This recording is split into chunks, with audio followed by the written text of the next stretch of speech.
Around the World Lit Audio. Crime and Punishment by Fyodor Dostoevsky. Part 1.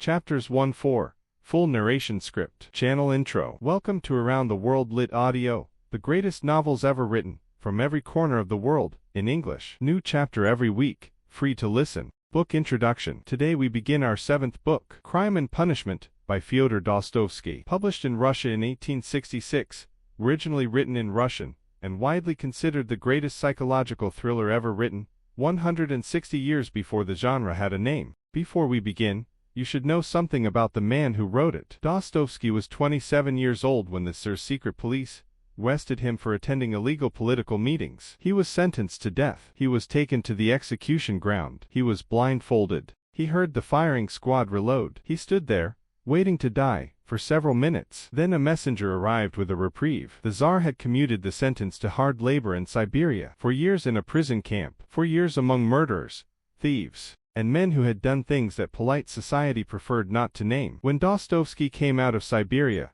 he was a different man. He had looked into the darkest corners of human nature, not in books, but in the faces of the men sleeping beside him in the camp, and what he found there was not what he expected. He found suffering, yes, but he also found conscience. The men who had done the worst things, he discovered, were not monsters. They were people who had made terrible decisions, and could not escape what those decisions had made them. That is the subject of Crime and Punishment. The novel follows Raskolnikov, a brilliant, penniless student in Saint Petersburg, who believes he is extraordinary, who believes that certain people, Napoleon, for instance, are above the ordinary moral laws that govern lesser men, who decides to prove his theory by committing a murder, who discovers, in the aftermath, that the punishment for crime is not the law, it is the mind. This is a thriller. It is also a masterpiece of psychology that has never been surpassed. Every detective novel, every psychological suspense story, every story about a murderer undone by guilt, they all lead back to this book. It begins on a hot July evening in St. Petersburg. Part 1. Chapters 1-4. Part 1. Chapter 1. On an exceptionally hot evening in early July, a young man came out of the garret in which he lodged in S. Place and walked slowly, as though in hesitation, towards K. Bridge. He had successfully avoided meeting his landlady on the staircase. His garret was directly under the roof of a high, 5-storied house and was more like a cupboard than a room. His landlady lived one flight below, in a flat which provided the kitchen and all the other conveniences, and every time he went out he was obliged to pass her kitchen, the door of which invariably stood open. And each time he passed, the young man had a sick, frightened feeling, which made him scold and feel ashamed. He was hopelessly in debt to her. He was not, however, afraid of his landlady. Of that he was certain. He was afraid of something else entirely, something he could not name, and would not examine, and carried with him through the suffocating heat of the St. Petersburg summer like a stone he had chosen to pick up, and could not put down. His name was Rodion Romanovich Raskolnikov. He was a former student, former because he had stopped attending his lectures some months ago, having ceased to pay his fees, and was living in a state of complete isolation, seeing nobody, wanting nothing except to be left alone with whatever was happening inside his head. He was 23 years old. He was tall, well-built, with beautiful dark eyes and dark brown hair. He wore rags. The streets were unbearable. The heat rose from the stones and from the walls of the buildings, and from the bodies of the people pushing past him, and there was a smell that Dostoevsky describes simply as the smell of a St. Petersburg summer, a compound of rotting vegetables, overworked horses, unwashed bodies, and something underneath all of that which was the smell of the city itself. The smell of too many people living too close together in too little space with too little money. Raskolnikov walked through it without seeing it. He was thinking about the old woman. She was a pawnbroker. Her name was Alona Ivanovna. She lived on the 3rd floor of a house not far from where he lived, and he had visited her twice before to pawn items of no particular value, in exchange for small amounts of money that barely lasted a week. She was old and small and had sharp, malicious eyes and a thin neck like a chicken's. She smelled of pine sap. She kept her money in a box under her bed, and charged rates of interest that were, by any measure, extortionate, and she was the kind of woman who took particular pleasure in the power that having money gave her over people who did not have it. She was, Raskolnikov had concluded, a louse. Not a human being. A louse. Something that fed on others without producing anything of value. Something that, if removed from the world, would leave the world not worse but better, would free the money she hoarded to do actual good, would release the dozens of people, crushed under her interest from a weight that served no one but her. He had worked out the argument many times. It was clean and logical and he was quite proud of it. The extraordinary man, the Napoleon, the true genius who shapes history, does not concern himself with the ordinary moral prohibitions that govern lesser people. Ordinary moral prohibitions exist to keep ordinary people in line. They do not apply to those who are, by nature, above them. The question was simply, was he extraordinary? He did not think about this directly. He could not afford to think about it directly. He moved around it, the way you move around a fire, close enough to feel the heat, not close enough to be burned. He walked to the pawnbroker's building. He climbed the stairs. He knocked on the door. This visit was a rehearsal. He was not going to do anything today. He was going to pawn his father's old silver watch, the last thing of value he owned, and observe the layout of the apartment, where the keys were kept, where the money was, how the lock on the door worked, whether the old woman lived alone. He was going to do this calmly and professionally, as an intelligent man does when he is planning something difficult. He knocked again. The door opened a crack. An eye, suspicious, sharp, looked at him through the gap. Then the door opened fully. Alona Ivanovna was small and wizened, perhaps 60, with oily hair and a long thin neck, that emerged from her collar like something that did not quite fit the body it belonged to. She looked at Raskolnikov with undisguised dislike. He looked back. He held out the watch. She took it. She examined it with the thoroughness of a woman who has been cheated before and intends not to be cheated again. She named a figure. He accepted it without argument. She counted out the coins with the deliberateness of someone who enjoys making you wait. While she counted, Raskolnikov looked at the room. He noted everything: the position of the door to the inner room, the keys hanging on a nail behind the door, the chest under the window, the general arrangement of things, how a person would move through this space, what would be visible from where, how long it would take to do what needed to be done and leave before anyone noticed. He took the coins. He left. On the stairs he stopped. His heart was beating very fast. He stood on the landing and breathed, and tried to think about nothing, which was impossible. Something was happening to his mind that he did not like, a quality of unreality, as though what he had just been imagining had already happened, as though the thought and the act were the same thing, and he was already guilty of something. He was not guilty of anything. He had pawned a watch. That was all. He went back out into the street and the heat hit him again, and he walked without direction, thinking about nothing and everything simultaneously, and by the time he found himself sitting in a tavern he had no particular memory of having entered one. It was dark and dirty and smelled of beer and something worse. He sat at a small table, and ordered a drink he did not particularly want, and looked at the room around him. This is where he met Marmeladov. Part 1, Chapter 2. Marmeladov was sitting across the tavern, watching him. He was a man of about 50, stout, with a reddish face and gray-streaked hair, wearing the coat of a government clerk, once respectable, now worn through at the elbows and stained in ways that suggested a long and complicated relationship with alcohol. He had the eyes of a man who has something important to say and has been waiting for someone patient enough to hear it. He caught Raskolnikov's eye. He moved to his table without being invited. He said, "May I ask whether you are a student?" Raskolnikov told him he was a former student. Marmeladov nodded as though this confirmed something he had suspected. He introduced himself with a formality that was slightly ridiculous in the context of a dirty tavern. "Titular Councillor Marmeladov," he said, giving himself his official government rank, which he no longer held, and had not held for some time. Then he began to talk. He talked with the particular urgency of a man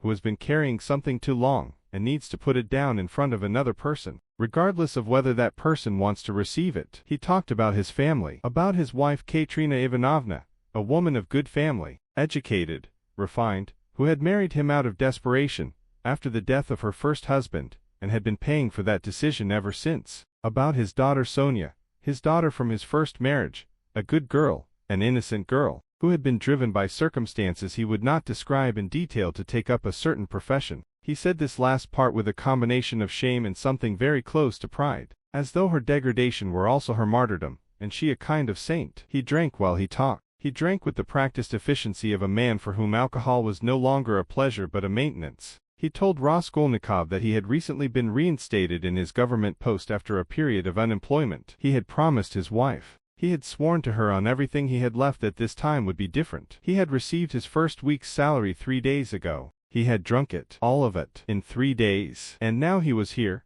drinking the last few kopecks he had been hiding in the lining of his coat. And in the morning he would have to go home and face Katerina Ivanovna, who would not shout at him, she was too proud to shout, but would look at him with eyes that did what shouting cannot do, which was to make him understand exactly what he had done and to whom. He said, "Do you understand what it means to have nowhere to go?" Raskolnikov looked at him. He said, Every man must have somewhere to go. When there is nowhere to go, that is the real terror, because a man who has somewhere to go can always say, I will go there. And a man who has nowhere must simply stand and bear it. He poured another drink. He said, I go to Sonia. I go to my daughter. I say to her, Sonia, give me something for a drink. And she gives it to me. She does not say anything. She just goes to the chest and takes out whatever she has and gives it to me. And I take it. He stopped. He looked at the glass in his hand. He said, quietly, what do you think of that? Raskolnikov thought of many things. He said nothing. Marmeladov finished his drink and stood with some difficulty,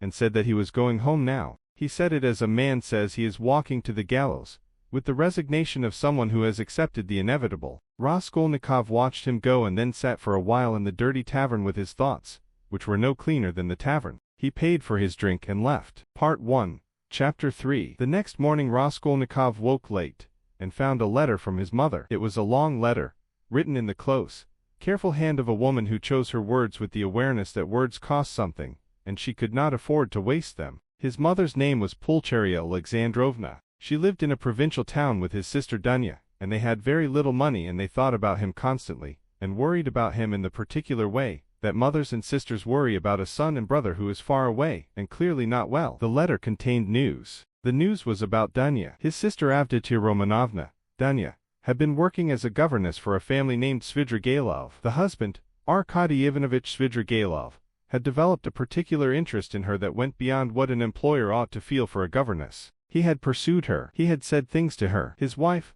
Marfa Petrovna, had found out and had initially blamed Dunya entirely, and had spread the story around the town so thoroughly that Dunya's reputation was destroyed. Then Marfa Petrovna had discovered a letter proving that it was her husband who had initiated everything, and she had personally gone around the town and restored Dunya's reputation, and the whole affair was concluded. But Dunya had lost her position, and so she had accepted a proposal of marriage from a man named Fyodor Petrovich Lazin. Lazin was a lawyer. He was doing well. He was not young. He was somewhere in his mid-40s, and he was not particularly kind, from what the letter said, but he was respectable and financially secure, and he had offered to marry Dunya, which in the circumstances was more than most men would do. Lazin was going to Saint Petersburg on business. Dunya and her mother were coming with him. They would all be together soon. The letter was full of love. Every sentence was full of love, the quiet and sentimental love of a woman who expresses it not by saying so, but by the care she takes with each word, the way she explains rather than complains, the way she offers hope rather than despair even when she is describing what is clearly a desperate situation. Raskolnikov read the letter through twice. Then he put it down, and looked at the ceiling of his small, hot room and understood something. He understood that his sister was sacrificing herself for him, not dramatically, not with speeches, just quietly and practically, and completely, taking a man she did not love because having a respectable connection in St. Petersburg would help her brother, who was living in a garret and had stopped paying his university fees, and was clearly not managing. He thought about this for a long time. Then he stood and went out into the city. He was thinking about Lazin, about the kind of man who offers to marry a beautiful, intelligent woman in reduced circumstances and does it not out of love but out of the calculation that a wife who owes you everything will be easier to manage than one who does not. He knew the type. He had met the type in various forms. They were, he thought, worse than simple criminals, because they operated within the rules, used the rules, and called themselves respectable while doing it. He walked through the city thinking these thoughts and others connected to them, and by the time he stopped walking he found he was near the Haymarket. It was full, as always, full of vendors and buyers and people simply moving through, and the particular noise of a St. Petersburg market in summer, which is a specific combination of shouting and argument and the smell of livestock and fish and overripe vegetables, that stays in the nose for hours. He stopped at a stand and bought something to eat. He ate without tasting it. He was still thinking. He heard two voices behind him, and without intending to he began to listen. Part 1, Chapter 4. The voices belonged to a student and a young officer. They were sitting at a table outside a small establishment, drinking beer and talking in the loose, confident way of young men who are comfortable with each other and the world. Raskolnikov moved slightly closer without appearing to do so. The student was talking about the pawnbroker. He was talking about Alona Ivanovna, using her name, describing her in terms very similar to the terms Raskolnikov used in his own mind. He said she was a louse. He said she exploited desperate people. He said her money sat in a chest doing nothing while the people she bled could have used it to do something real, finish a degree, start a business, support a family. Then the student said something that stopped Raskolnikov completely. He said, I could kill that old woman and take her money, and use it to do genuine good in the world, and I would not feel the slightest remorse. On the contrary, one useless, harmful old woman killed, 100 young people saved. What is the arithmetic? The officer laughed and said, would you actually do it? The student said, of course not. I am talking about the theory. The officer said, but if you would not do it, the theory is meaningless. The theory only matters if someone acts on it. The student said, that is the problem, isn't it? There is a gap between what is theoretically right and what a person can bring himself to do. Most people are cowards. They see the right thing to do and they cannot do it because they are governed by habits and emotions rather than reason. They continued talking. Raskolnikov stopped listening. He was standing very still in the middle of the Haymarket with the noise of the city all around him, and what he was feeling was not exactly shock, because the theory was not new to him. He had been thinking it himself for months, but something else, something that felt like confirmation, like the universe reaching down and tapping him on the shoulder and saying, you are not the only one who has thought this. The idea is real. It exists outside your own head. This was, he would later understand, exactly the wrong conclusion to draw. To people thinking the same terrible thing does not make it right. It makes it a shared delusion. But at the time, standing in the heat with the noise of the market in his ears, it felt like a sign. He went home. He climbed the stairs to his garret, and lay on his sofa, a piece of furniture that served as bed, chair, and general site of all the thinking he was either capable of or willing to do, and looked at the ceiling. He lay there for a long time. He was thinking about the arithmetic. He was thinking about what kind of man could do the necessary thing, the rational thing, the thing that was in the aggregate good regardless of how it appeared according to ordinary moral conventions, without being stopped by the weakness and squeamishness that stopped ordinary men. He was thinking about whether he was that kind of man. He did not reach a conclusion. He fell asleep instead, which was perhaps the most honest thing he had done all day. While he slept, he dreamed. He dreamed of a horse, a mare, old and spent, being beaten by a crowd in a village square, being beaten to death while the crowd watched. He was a small boy in the dream, watching from the edge of the crowd, and he ran forward and tried to stop it, and could not, and the horse looked at him, with dying eyes that contained something he could not name, not accusation, not suffering, just a kind of patient endurance, that was somehow worse than either. He woke up sweating. He lay in his garret in the dark and thought, what am I doing? What am I thinking about? This is madness. Then he thought, but the arithmetic. What about the arithmetic? He pulled himself to his feet. He went to the window. Outside, the city was doing what cities do at night, continuing, indifferently, without him. He said to himself, aloud, I am going to do it. The sound of the words in the empty room was different from the thought inside his head. Smaller, more specific, more real. He stood at the window for a long time after that. Chapter Transition. You have reached the end of Part 1, Chapters 1 through 4 of Crime and Punishment, by Fyodor Dostoevsky. In the next episode, Raskolnikov takes the final steps toward the murder. He receives an unexpected piece of information that seems to confirm his decision. He makes his preparations. And then, on a July evening in Saint Petersburg, with a weapon hidden under his coat, he climbs the stairs to the pawnbroker's apartment for the last time. The next episode is available next week. Subscribe to Around the World Lit Audio so you never miss a chapter. A new episode arrives every week.